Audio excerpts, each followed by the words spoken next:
Hey guys, it's me again. Hey, I am in Colombia right now, a little town called Tenjo, just outside of Bogota. This is actually the place I've been staying at right behind me. I don't know if you can see it, like just beautiful. Actually, the clouds are pretty low, but they have a beautiful view of the mountains behind us. And I couldn't even imagine just waking up to this every single day. It would just be awesome. I love mountains. And anyway, the place I'm staying at is pretty cool too. So it's quite beautiful around here. Anyways, today is my last full day here in Colombia. We head back to Bogota today, which is about an hour and a half from where I'm staying, depending on traffic, at least to the edge of it, but a couple hours to downtown. So we're heading out there today to see some things. My host is taking me, and we're going to do a little bit of Q&A of just my experience here in Bogota for the first time, or Colombia really, because I wasn't in Bogota all that much. And yeah, so we're going to do that and just see how this goes today, and maybe show you some sights around the capital city. So let's get going. All right, so we're going to do some Q&A.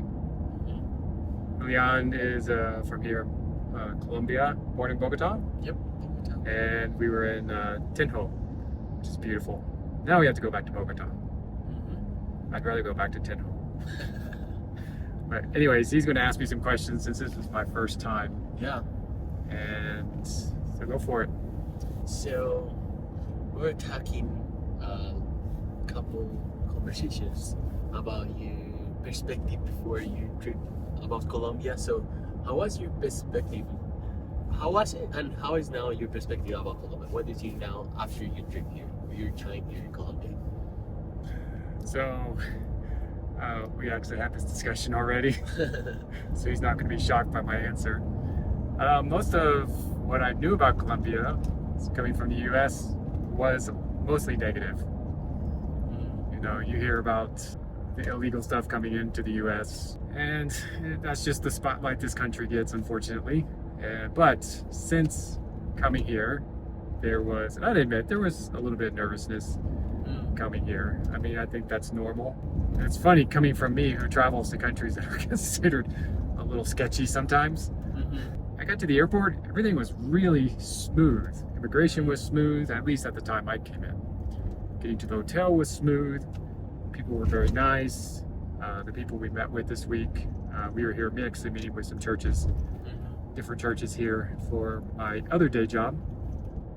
And I was really surprised. One thing that caught my attention was the hospitality. You know, I go to a lot of places and sometimes you feel like you're a stranger and you're trying to fit in, but not here. Like immediately they made me feel like I wasn't a stranger. And I was like a friend that had been gone for a while, and so I'm back. So that was actually really refreshing. So now you're here and you know a little bit of our culture, Colombian culture. So how similar are our culture with Muslim culture or people from Middle East? Now you can see it both perspective by your own, like you can be here seeing both. You've been in a lot of places in Middle East, and now you're in a Latin America country. So how do you think? First of all, it's a really good question. I think there's two things that come to mind. First one is hospitality, as I said earlier. You know, I love honesty. We just need to be honest. Not every country is the best in hospitality. Okay? There's just some countries that go over the top, like they want everyone to know that they are cared about. And so while not every country in the Middle East is the same, I know the places I've been, the people I've interacted with, hospitality's been very important. Like, treat the guest as you want to be treated. So I found a lot of similarities with that, because here it's like they care about what the guests think. You want people to leave with a good opinion of your country. The second thing that comes to mind, I don't know if it's really culturally related, but it was a thought I had it's really odd that the places not every place, but a lot of places that I go to that are considered dangerous or considered, I guess, sketchy by American standards are some of the places with the best hospitality in the world. Like you go there and you think, you get there and you're like, wow, this really isn't as bad as what I hear. Back home, there's negative views of Colombia in the US, there's negative views of the Middle East in the US. I hear it all the time, even when I go to a place like Turkey. People are like, oh my gosh, that's so dangerous. You've been with me, so you know it's really not that bad. Yeah, it's really cool. You know, it's just, and then we get these perceptions that are just inaccurate, but when we go and we see the people, we meet them, they're actually really, really kind. Sure, there's bad spots. No one's arguing that. Even local people here aren't arguing that. But it's not the majority of the country. And everyone I've interacted with has made me extremely comfortable being in Colombia. Even today, where we're going, you know, there were some places they were talking about. They're kind of be careful. You know, a lot of pickpocketing, things like that. And so they're actually doing things to, you know, prevent that. You know, we're storing my luggage somewhere before we go to my hotel. You know, they care about their guest. They go over and beyond making sure the guest feels at home. And I felt that in both places. The last question will be, do you will recommend other Americans to come to Colombia, and do you are willing to come back? So yes and yes, I definitely hope to come back, and I hope I get another invitation. So I hope Julio is listening. And so you can translate to him later. Okay. But Americans, absolutely. I plan on bringing my wife. You know, don't worry about coming here. You know, do your homework. I think with any country, do your homework. Know what to do, what not to do, where is okay to go and where is not okay to go, based on where you come from.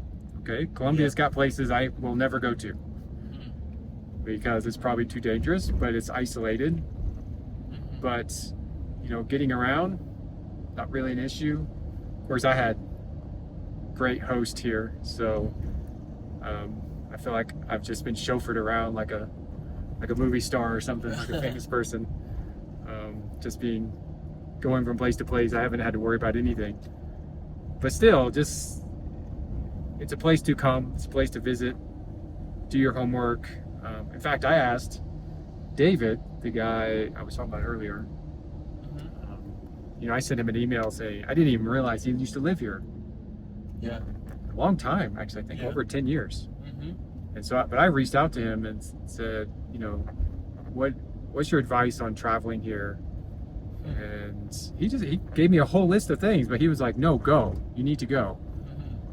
He didn't discourage me for a second, but he just gave me a list of things to consider as I'm traveling in the country, to be aware of and just be mindful of. And if I did those things, he said, you're gonna be okay. Yeah. You're gonna enjoy it, you're gonna love it, but just follow these things, be mindful of these things, and go enjoy yourself. And that was it. Yeah. But he was right. Some of my trips I take, I'm kind of glad they end. Like, I want to go home. I do want to go home and see my family, but it's also, I would actually like to stay here longer. But I can't, so I got to get home, get on to my next thing that I'm doing. And but anyways, thank you for hosting me. Yeah, it's our pleasure. Anyways, until next time, see you later. See you later.